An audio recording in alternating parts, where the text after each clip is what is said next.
Hmm.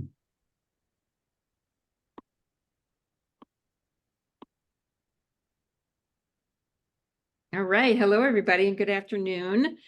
Welcome to today's Activity Strong Executive Edition webinar. My name is Meg Laporte. I'm on the marketing team for Link Senior. And for today's webinar, we're providing one CEU free for NAB, NCAP, NCC, DP, NCTRC, and NZSRDT. To be eligible for the CEU credit, you must remain on the webinar for the full hour. At the end of the webinar, I will provide a required post-webinar CEU survey evaluation link for you to complete. I will put it in the chat room. And it will also be sent to all of you by email this afternoon, so please check your spam folder for that. The survey must be completed by midnight Eastern time this Thursday. If you do have any questions, please email us at webinars@linksenior.com. The CEU certificates will be issued by the end of the day on Friday. And so now to you, Charles. Thank you so much, Meg. Welcome, everyone. Welcome to today's Activity Strong Executive Edition. Welcome, Marvel. Nice to have you. It's great to see you, Charles. It's always good to be with you. Yeah, it is true. It's nice to be with you. So today's session is going to be a lesson in listening with Marvel Adams Jr., who is the CEO of two organizations, W. Lawson and the Caregiver Action Network. And before I quote unquote formally introduce Marvel, let me give you a little bit of background. My name is Charles. I'm with a company called Linked Senior, and we started this initiative called Activity Strong in order to not only acknowledge the amazing work of activity and life enrichment professionals, but really kind of elevate the discussion in senior living, all about the experience we create for our residents, for our elders. And we're very lucky to be able to partner with amazing organizations that include Activity Connection, NAP, and NCAP. And before I get going, just as a reminder, the chat gets really busy, which is cool, which is great. Just make sure you select everyone so that everyone can see your contribution. And if you have any questions specifically for Marvel, our presenter today, make sure to select the Q&A feature, just because sometimes it gets difficult for us to see everything happening in the chat, let's say. So, quick background. Again, Link Senior is a company based in Washington, D.C. We started different initiatives. So one of them is called Activity Strong, where we're here. The other one is this fun and interesting and engaging platform called Old People Are Cool. And so we have these different stickers. Besides the stickers, it's all about fighting segregation based on age. We think that everybody is cool. And Marvel, I just wanted to show you, I got these in the mail a month ago. They're boxing gloves. And so I love the... I love it. I absolutely love it. I've been bragging about them. My son... I like you're literally preparing, you're fighting ageism. I absolutely love it. I got it. I'm there with you.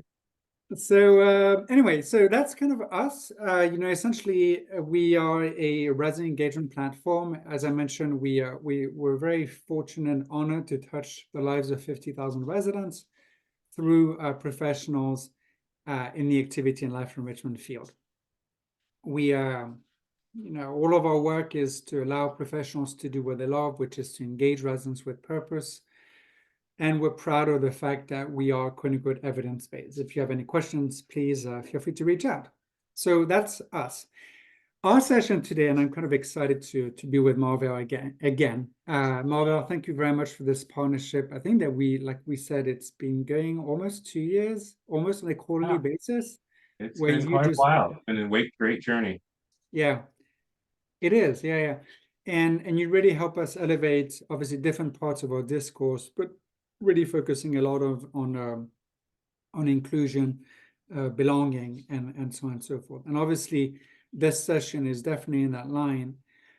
So here are the objectives. But I thought that, sometimes I like to say just a few words to connect the presentation to our audience. And in activities, a lot of what we do is about, purpose, and purpose comes with choice, like the preferences of our residents. And I was sharing earlier, I read somewhere that we all usually make about 35,000 choices, which seems a day, which seems quite a lot.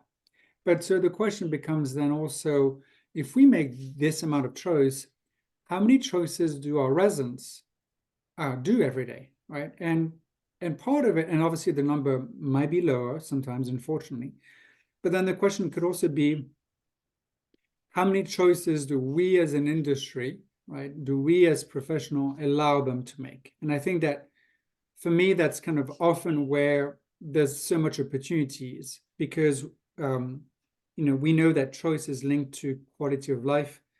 I was reminded of this study from Ellen Langer, who basically tied choice and agency with better and longer life.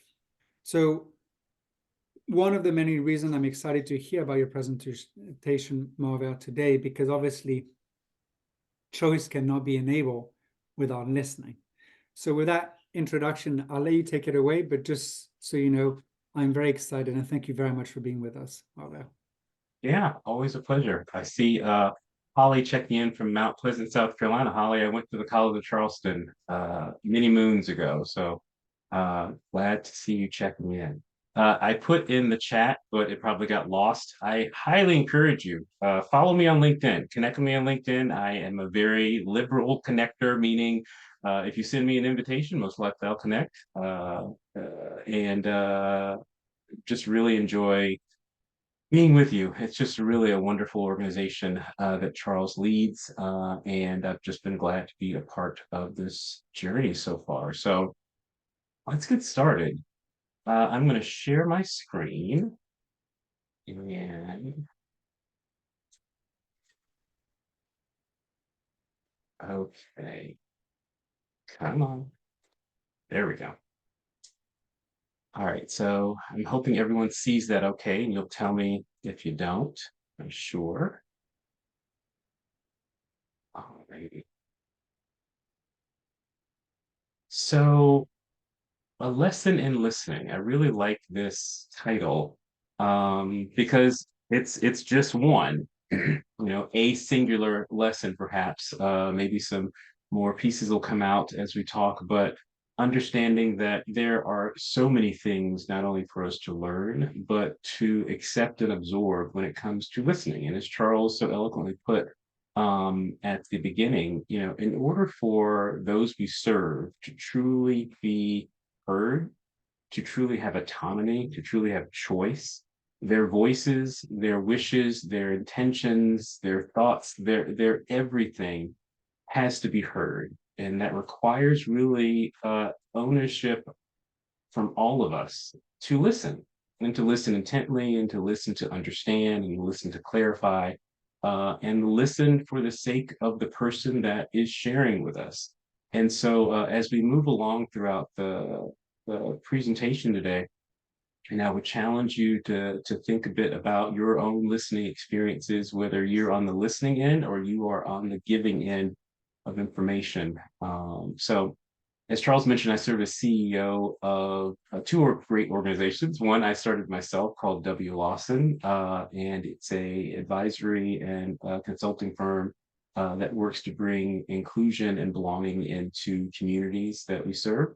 And also, as of July 5th of last year, I'm the CEO of Caregiver Action Network, which is a not-for-profit based in DC with a national reach. And we serve family caregivers, sometimes called unpaid caregivers, and provide resources and support through our help desk that can be reached through email or online chat, or even just a phone call, as well as resources, our blueprint for mental health, our initiatives around raising awareness of the needs of family caregivers, and also recognizing that many, many, many of you on this Zoom today are working family caregivers, meaning that you, for a living, have a job that just so happens to be in serving other individuals, but it could be just as easily someone working in tech or working at reception or a plumber,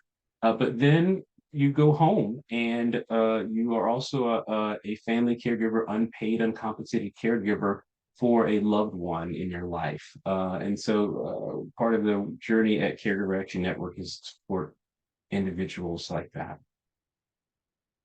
So make sure I got, there we go.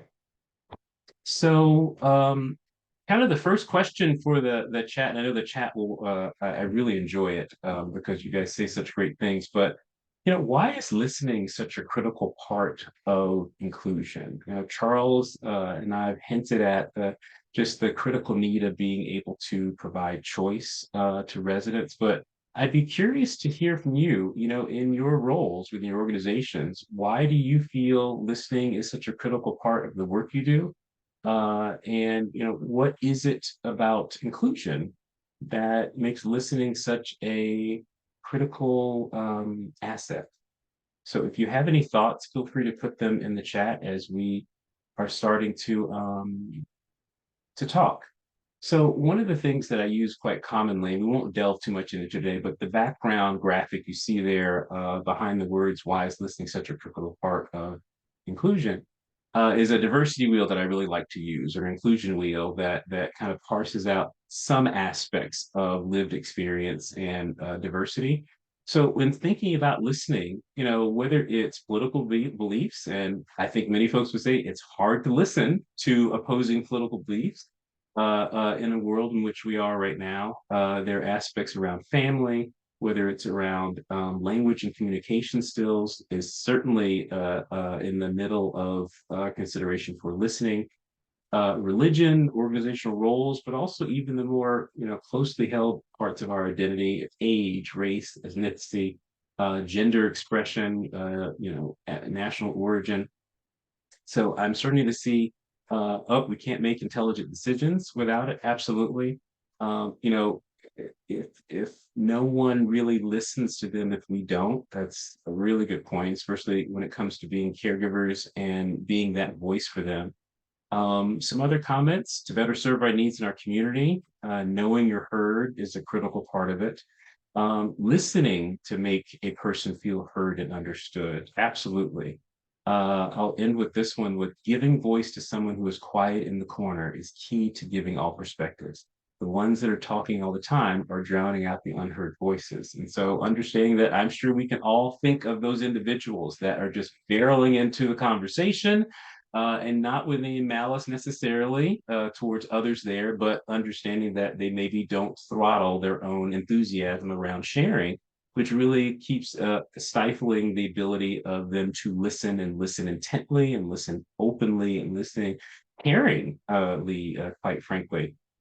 But in thinking about this, there are so many ways, I think, to codify this in the work that we do in, what do you call it, senior living, aging services, long-term care, the whole spectrum from at home to in nursing homes and assisted living.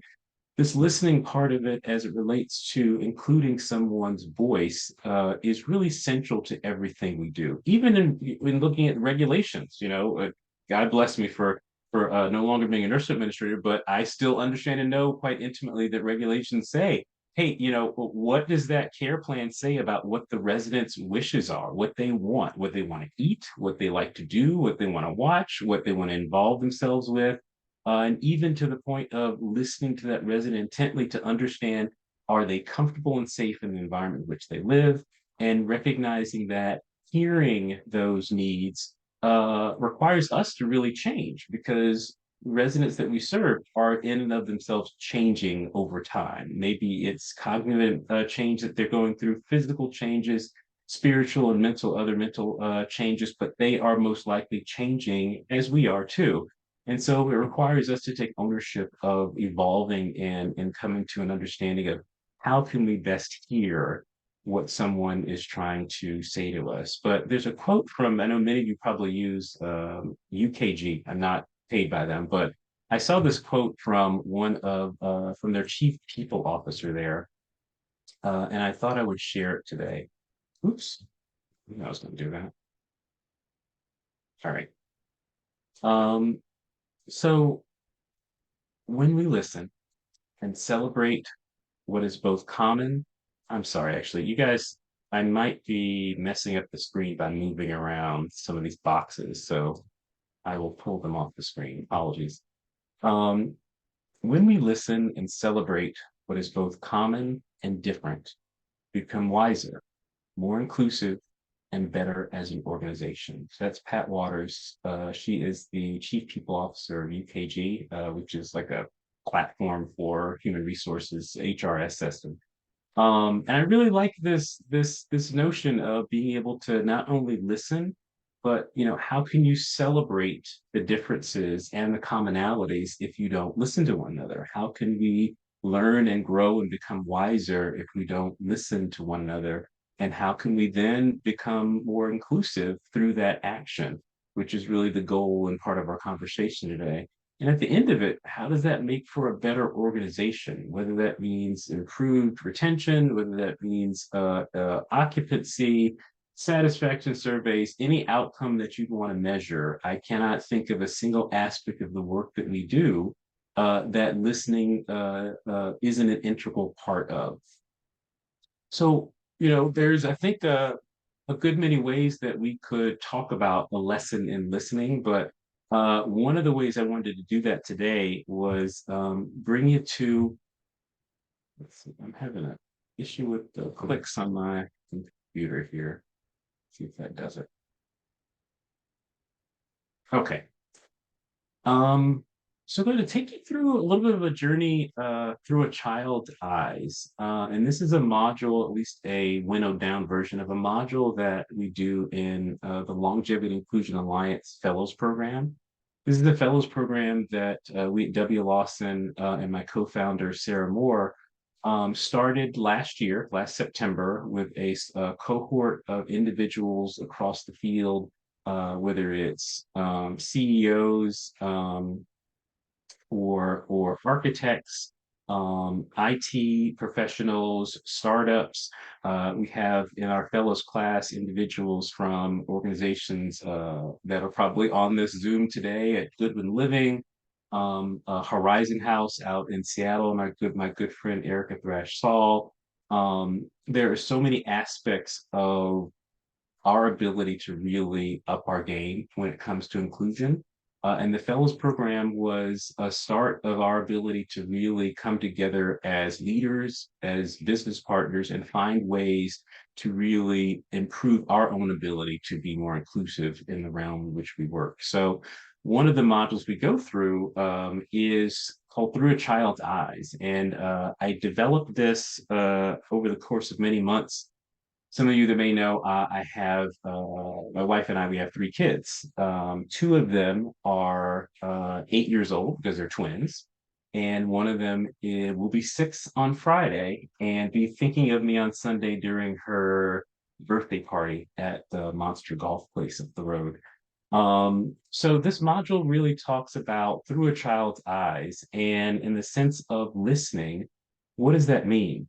So if you have not caught on to, every once in a while, the shelf behind me is a bit of an Easter egg for conversations I have. And today's Easter egg was The Rabbit Listened, which is one of the books on the shelf behind me by an author named Corey Dorfeld. Corey is the writer and illustrator for this book. And it really is, in my opinion, a very accessible, tangible, and really succinct way of thinking about how can we listen and what does that really mean? And is that something that is a two-way street? Is it something that is a one-way receiving? Or is it an amalgamation that we need to learn and change and grow differently? So I'm actually going to make this work by clicking on. All right, so what we're going to do actually, I think, is stop the screen share and change it to, there we go. So I think everyone should be able to see that now. So The Rabbit Listened, by Corey Dorfeld. One day, Taylor decided to build something new, something special, something amazing. Taylor was so proud.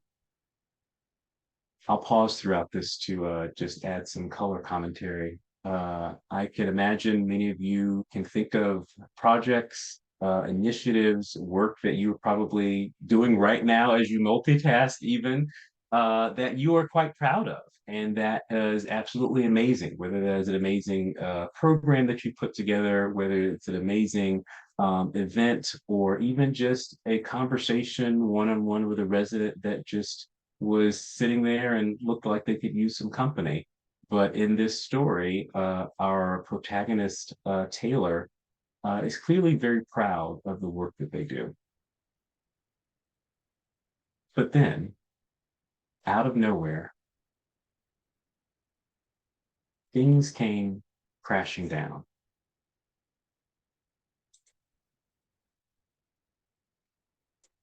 Just one sec.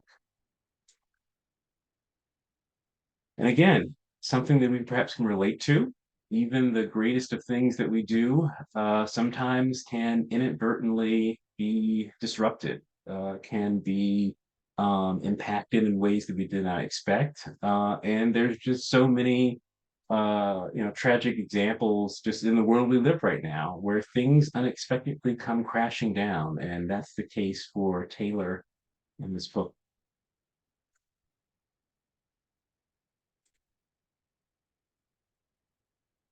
The chicken was the first to notice. Cluck, cluck, cluck, what a shame. Oh, so sorry this happened. Let's talk about it. Cluck, cluck. But Taylor didn't feel like talking, so the chicken left. I hope you don't mind, I'll be using my bedtime story voice, so just bear with me. So you can see this instance, as you'll probably see as a theme. Um, the chicken was, in their mind, perhaps trying to help, seeing that Taylor had been met with an unfortunate disruption of their very proud moment of what they had created, and just said, "Hey, let's talk about it. What about this? Oh, you must feel terrible." And I'm sure you can think of individuals in your life, and I'm sure all of us have had that opportunity where you've seen someone have a difficulty and you want to help them talk through it. Next came the bear. Raw, raw, how horrible. And don't you feel so angry? Let's shout about it. Raw, raw, raw. But Taylor didn't feel like shouting, so the bear left. The elephant knew just what to do. Trumpada, I can fix this. We just need to remember exactly the way things were. But Taylor didn't feel like remembering, so the elephant also left. So in thinking of the elephant and the bear, you see a couple different approaches. One that is quite understandable, anger. Like, this really crappy thing has happened to this wonderful thing that you so proudly built or created, this program that you started, this initiative that has grown and has been taken away from you. It's been changed and it's become something that perhaps you no longer see as your own. And anger comes out of that. And how do we, express that anger and think the bear just get it out and be mad? But that wasn't what Taylor wanted in that moment. And the elephant coming along, and with elephants having such a great memory, wanted to think through, how do we exactly remember how this wonderful thing was? Because if we can remember how it was, we can rebuild it, right? And we don't have to worry about all of these crazy emotions running through us of anger and stress and strife, because we will have solved the problem, which was the destruction of the really wonderful creation that Taylor had made. But in both of those cases, Taylor wasn't interested in being angry, and Taylor wasn't interested in remembering how the structure was. So both the elephant and the bear left. One by one they came. The hyena, hee hee, let's laugh about it. The ostrich, oh, let's hide and pretend nothing happened. The kangaroo, tisk tisk, what a mess. Let's throw it all away. And the snake, let's go knock down someone else's. I'll admit, I relate to that sometimes myself. The kids relate to that sometimes themselves. It's a little bit of that anger as well, of like, I feel crappy because it's happened to me, and I want somebody else to feel this same way so I can maybe stop feeling this way. The hyena, let's just laugh it off. Many of us have found solace and respite in humor, particularly over the last few years, whether it's a global pandemic or just division in the sense of living and how we make choices. And perhaps finding a laugh here and there is one way to get through it. The ostrich, and I'm sure you can think of some ostriches maybe that you have in your life where they just want to pretend and hide and pretend nothing happened.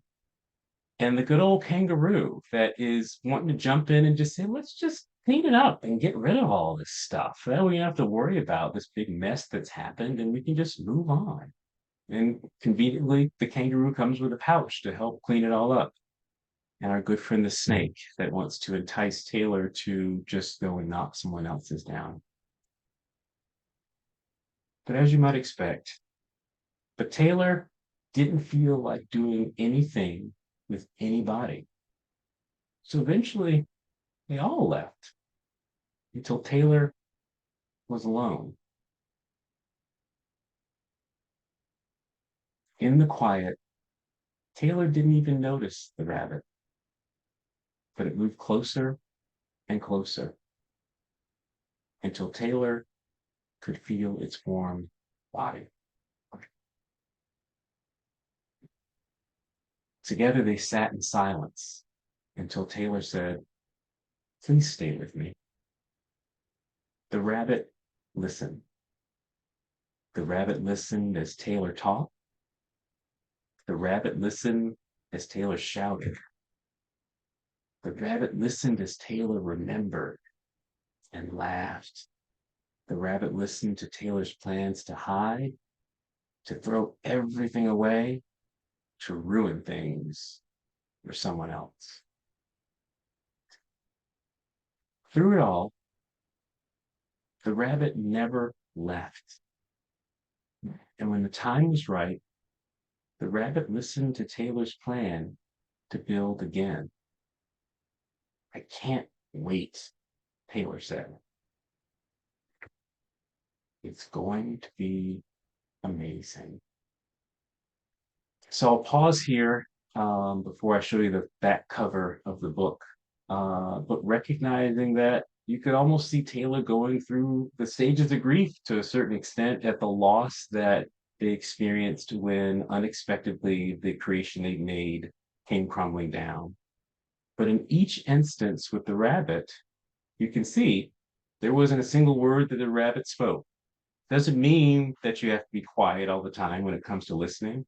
Certainly when it comes to working in senior living and working with individuals that may need support and help and guidance throughout their day, saying a few words that may help finish a sentence for someone if they're having trouble finding the right word, or being a guide that offers options so that someone can make a choice amongst those options as opposed to having to manifest them on their own. But either way, the lesson of the rabbit really is listening and understanding what that individual needs and wants. And I think most importantly, not leaving, because hearing someone be angry, hearing someone have a sad and bad day, understanding that someone and their family may be going something very tragic or sad is stressful. Quite frankly, it can cause anxiety in the person that's listening. But recognizing that your ability to be there and hear that person is perhaps what they need the most.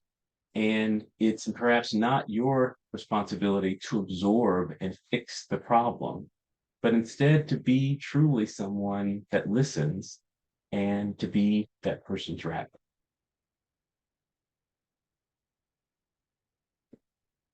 And the last couple words in the back cover that sometimes hugs say more than words.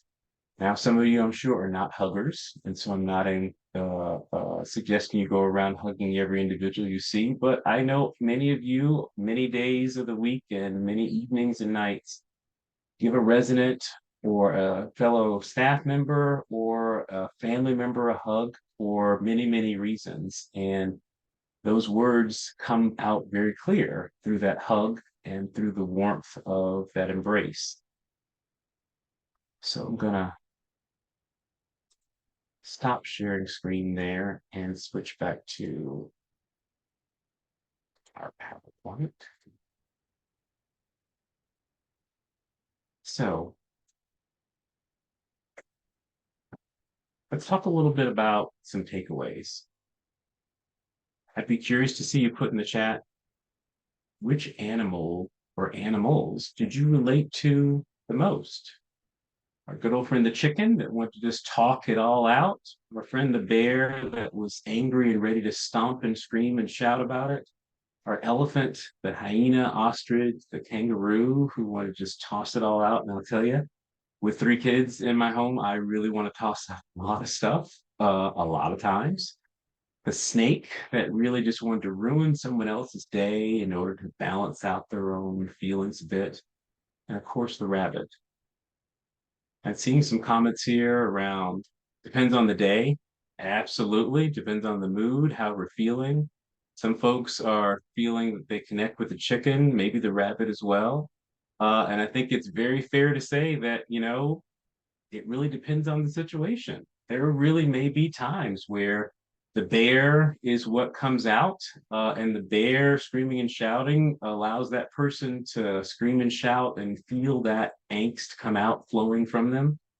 But the bear has to be welcomed and invited. And in our story, as you saw from the chicken all the way through the snake, Taylor was just not ready for that yet. But as you also saw in the second half of the story, Taylor became ready for it when Taylor felt someone was really listening and wanting to hear how Taylor felt. And so Taylor went through every single aspect of what the animals were trying to entice Taylor to do from the beginning, but recognizing that Taylor just wasn't ready for that. So which animal was cringy to you?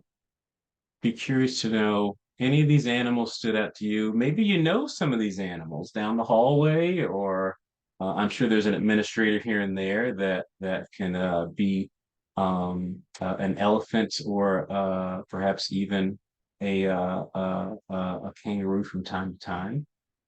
But what was cringy, or what did you find in some of the conversations in the animals that just were like, ugh, that is horrid? The ostrich, yeah, sticking your head in the ground. That is not a luxury we have, certainly in the service that we provide. At least it's not one that we have that's going to have a positive outcome of putting our head in the sand and just ignoring a problem. The hyena as well, just kind of laughing it off, that many times can not have a great outcome for us as professionals that work with older adults. Snake and the kangaroo, for sure, as I mentioned before, the snake, well, sometimes you just want somebody else to feel just as bad as maybe you do.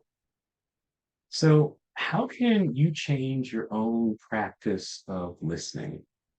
And give this some thought, because as you saw these different approaches, I'm not demonizing necessarily any of the animals in our story today, but I am highlighting the rabbit that took the time to really quietly sit with in silence Taylor, as Taylor perhaps processed their emotions and felt the loss of their structure coming tumbling down.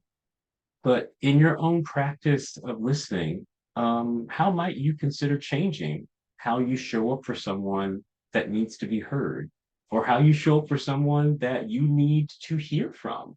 Because there's also a piece of this of turning this on its head and recognizing that Taylor, was in need of an ear and a shoulder and a hug, But sometimes we need to seek out information, and we need to really gain from someone a knowledge, gain from someone a wisdom, a set of information, or even just being able to get through the task of the day and say, I just need you to tell me this one thing so I can move on with my day.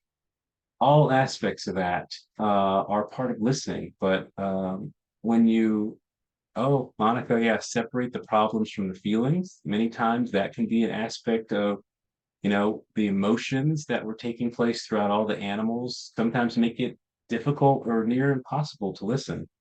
To change your own practice of listening, I need to recognize those times and situations where I tend to not be the rabbit and work me on those areas. Thank you, Vicky. To laugh or scream most days, sometimes better to laugh than scream. Sometimes too, as I've been wanting to do, to laugh extremely loudly, to really cathartically laugh extremely loudly. And I find that those moments don't come as easily, perhaps, as they did when I was younger. So in this next moment, we're going to pause for a minute and I'm going to give you a few seconds to just kind of think. And you can add to the chat if you want, but this is something really just for you. Think of one person that needs you as their rabbit, an individual in your life. It could be a resident, it could be a loved one, it could be someone that you saw on the bus or the subway. But think of one person that needs you as their rabbit. I'm going to pause for a few seconds just to give you time to ponder.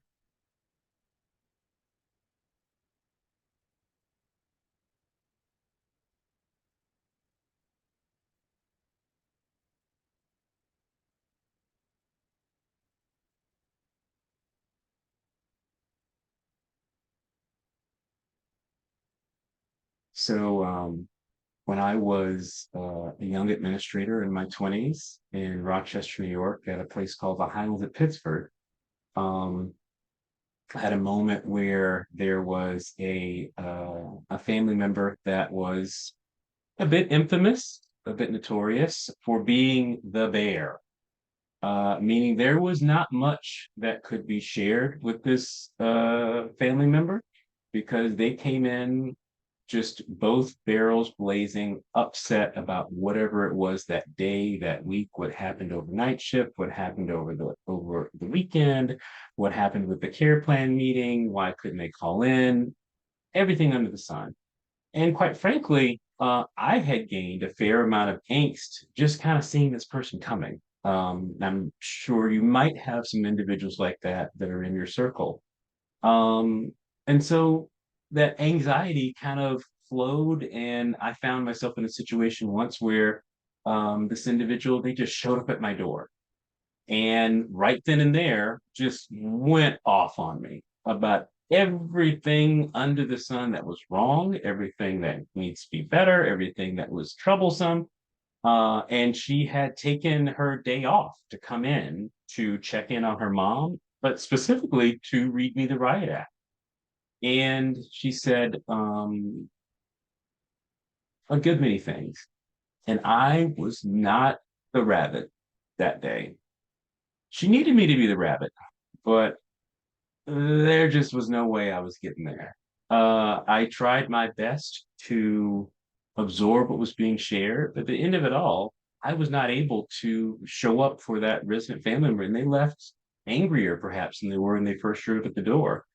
And what I found myself doing was admitting to my team, because the next person I talked with was our director of nursing, and saying, ah, I just didn't have it in me. And the moral of that story is recognizing that, you're not always going to have the capacity to listen. You're not always going to have the capacity to absorb.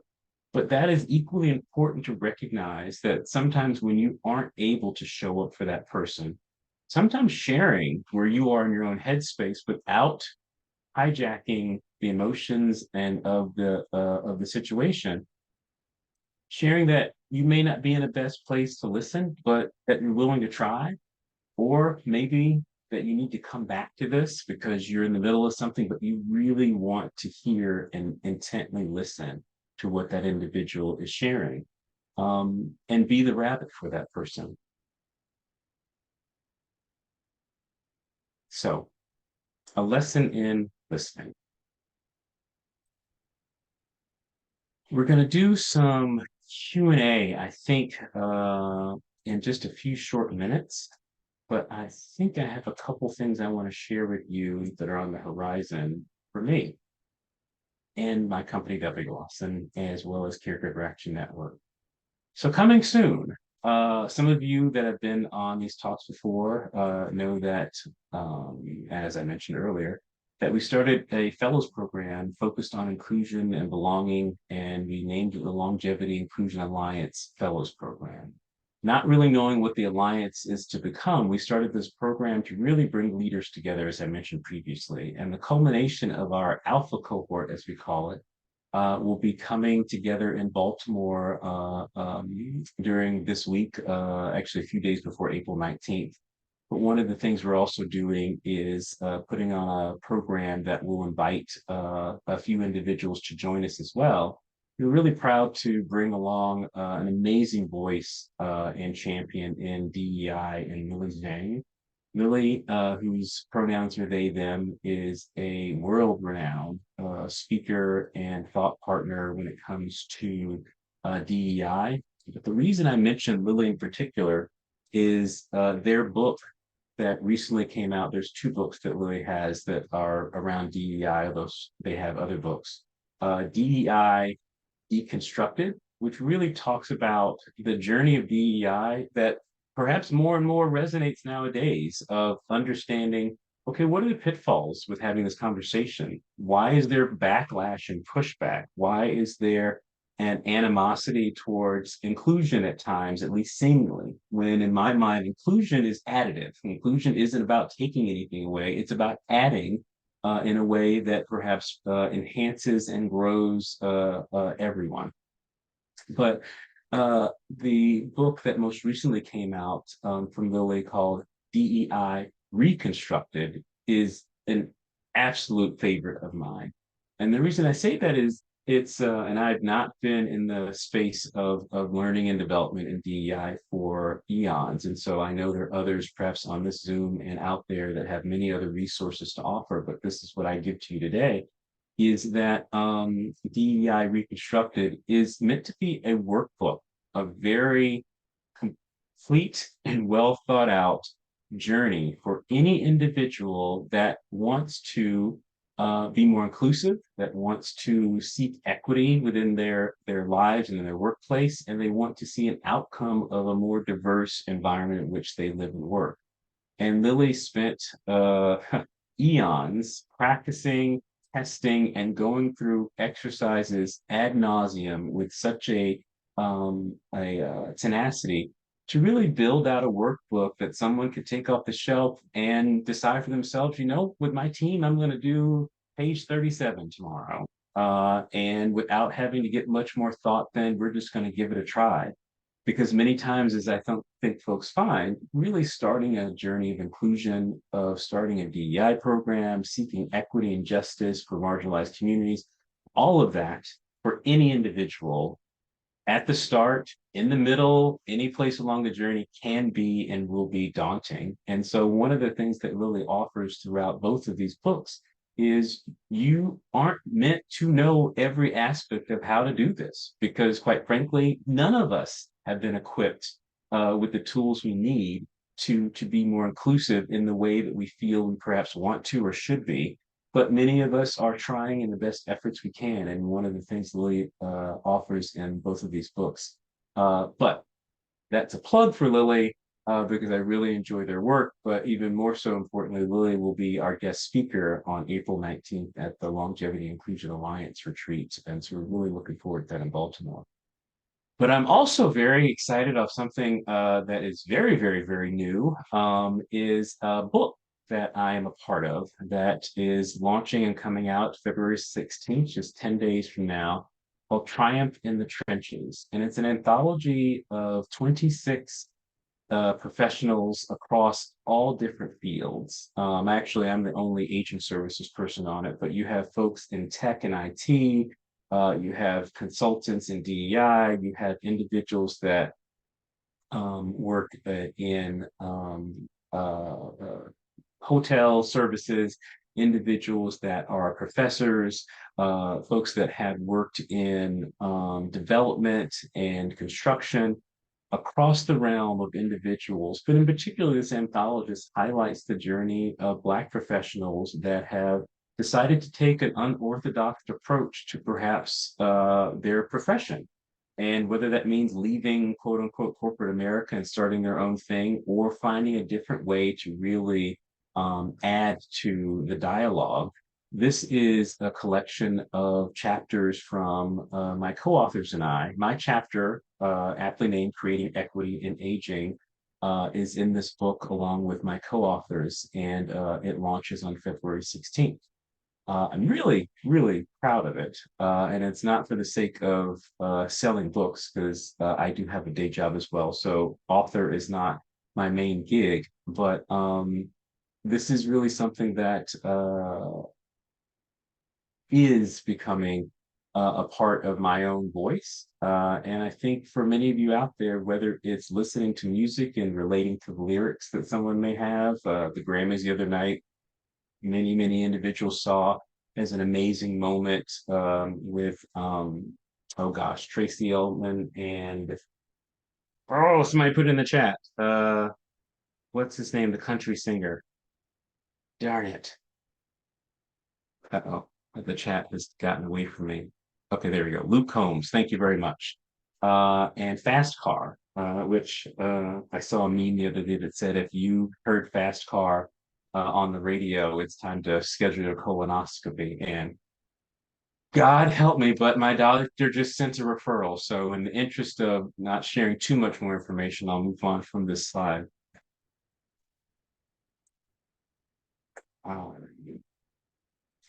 So, more information if you'd like to learn. Caregiver Action Network, that QR code if you want to scan it. I think also in the chat, our good friends Meg and Charles will add the web addresses for Caregiver Action Network. And I really encourage every single one of you to reach out, because you are caregivers, whether it's caregivers in your profession or caregivers when you go home. Each and every one of you have an aspect of your lives that is caregiving. And I have a feeling that it will be for the remainder of your lives, most likely, because many of us sought out these roles because we want to serve. But caregiving is a big part of everything we do. And I'm really proud to be a part of Caregiver Action Network. So take a look at some of our resources.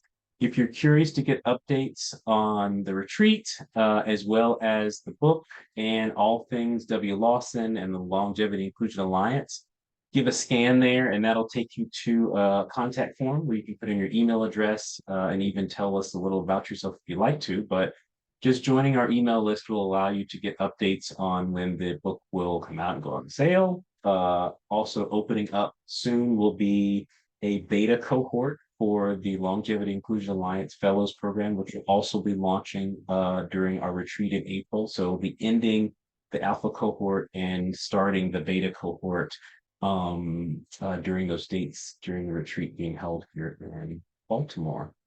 So I'd like to invite our good friend Charles to join us, and perhaps we can have a conversation around Q&A. Thank you so much, Mo. I have to say, I mean, your bedside time voice is better than mine, I have to say. Like way better than mine. I mean, mine's not bad, but yours is amazing. And while you were talking, I ran just to show that I have that book, and it's amazing. Yeah. So I was really really enjoyed your reading of it and your kind of interpretation, which is awesome. It's great to have you again, Marvel. Thank you so much for coming. You know, it felt a little bit when you were talking, when you were acknowledging the fact that you can't be a rabbit for yourself all the time, right? It felt like maybe at that time you need to be the rabbit for yourself. You know what like you need to just listen to yourself. I just had that thought when I heard you talk. And it Yeah. feels like sometimes all these animals, we are these animals to ourselves. So Really good point, Charles. I had not considered that, but that is spot on, recognizing because it's about self-care, about listening to your own feelings, your emotions. God, who knows the number of us that stay up scrolling at night when your eyes are telling you to go to sleep, and listening to that. yeah. And so I just have I mean, I have a few questions, but I wonder, and that's a big question, but do you think we listen better today than before, whatever that before is? Hmm. I think we are far more challenged in Mm, listening today than we ever have been. And a big part of that is there is so much to be heard. There's so much that can be listened to. So, yeah. you think of the notion of the news. I mean, the news was the morning newspaper. Maybe it was the morning news on TV, but that was it.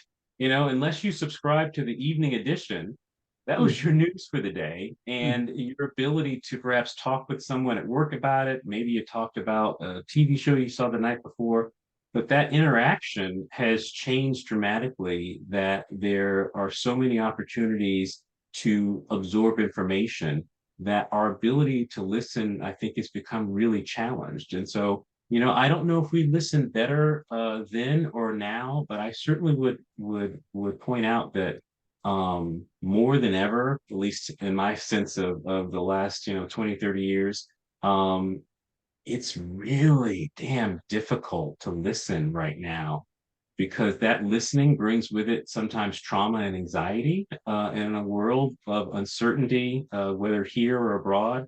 That listening just becomes a challenge. yeah. Yeah, with also the notion that it's also that there are big differences between generations, right? Like my parents, I mean, not that they were bad listeners, I'm very fortunate I had great parents, but there is something generational where we might have shared less before. Would Hmm. you generally agree to that? I mean, when you think of the individuals that are living in communities right now, for folks that are on Zoom, literally one generation called the silent generation. You Yeah, know, they that, did not share. that's They did not. And I, quite frankly, I'll be candid with you and say, uh, you can see that dividing line in the change from the silent generation to the baby boom generation. We talk about it a lot, but what we don't notice, I think, and talk about as much is um, the dialogue has gone up tremendously. It yeah. is no longer three meals and a place to lay your head and the person's happy. That was the silent generation's, like, MO, because they went through the Great Depression. They understood what it meant to be without. And so silence to them perhaps was golden. But I do think it's generational. And some of that, along with the access to information that Mhm. I think of my kids, are Gen Alpha, true or not, as it goes back around on the alphabet. That listening piece of it is, you almost have to protect their world because there's just so much that's coming at them. Yeah. It's funny because I also have a 6-year-old. He was born on January 11th. But I'm curious, I mean, in your mind, how are they gonna grow up? Like how will they talk about listening? Do you have any projection? Ah, yeah, it's I do. It's we this just happened with one of our kids, where they were, typically not listening in school, really not wanting to be a part of the reading circle, and they made that clear. Hmm. Um, and one of the things that we've tried to do, especially, is to say to them and to all the kids, it's okay to be disappointed. It's okay to be upset. It's okay not to want to do something. It's okay to be all those animals. Yeah. But at some point, you do need to be the rabbit, because there are things that you are there to learn. There are things that are there for your benefit and others around you. And so, I I see their journey as being one that they will grow into and be and evolve into increasingly better listeners. I think they're pretty good listeners now, as kids go, quite frankly. In the instance of the reading circle, after we spoke with um, that particular kid, and said, you can be upset. That's okay. And acknowledging that they wanted to be the bear that day. And unprompted, they went back to school the next day and apologized to their teacher. So the teacher emails us, and we are like, holy crap, it worked. and it worked. But that opportunity to recognize I was not able to listen in that moment and to go back and give it another try. Yeah. Thank you so much. It's great to hear your perspective as always. I guess as we're wrapping up, I think you know the very well our core audience, which is all about activities and life enrichment, which, in my experience, there are amazing listeners with a capital L. Any word of advice for them as we conclude here? Yeah.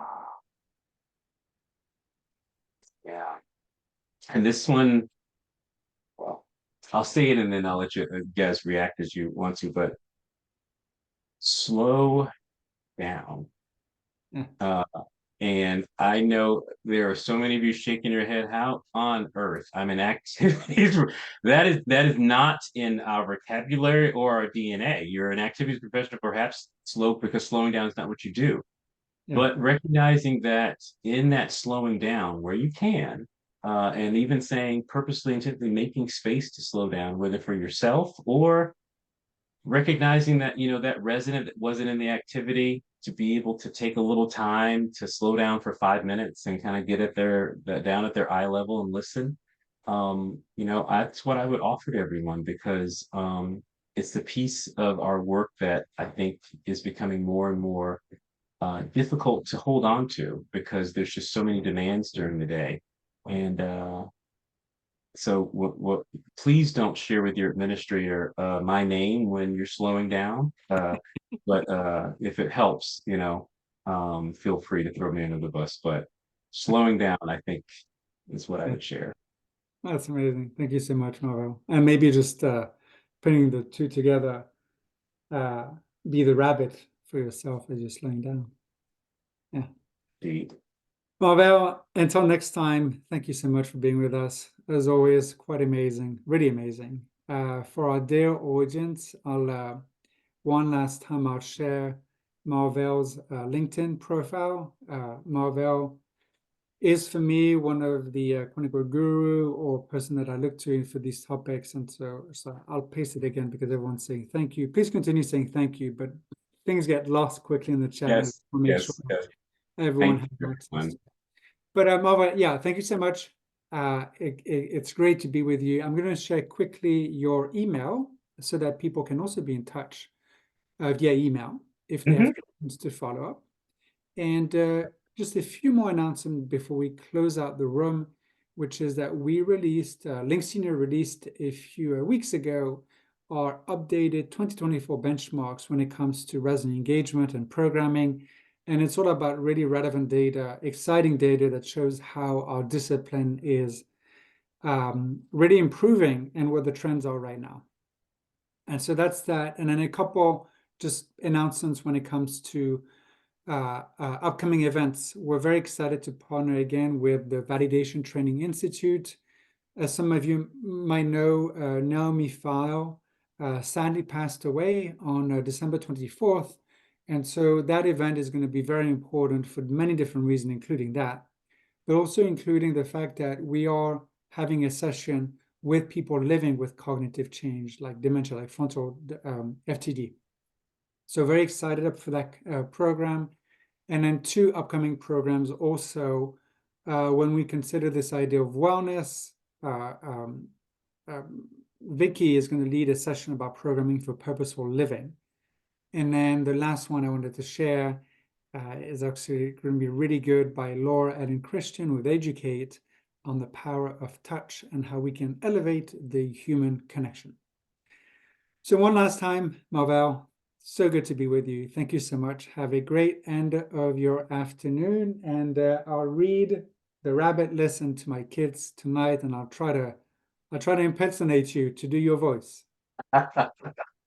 Thanks so much. It is an honor as always. Thank you so much, Charles. And thanks to everybody on the Zoom today. And Meg. Take care, Thanks a y'all. lot. Take care. See ya. Bye-bye. Thank you.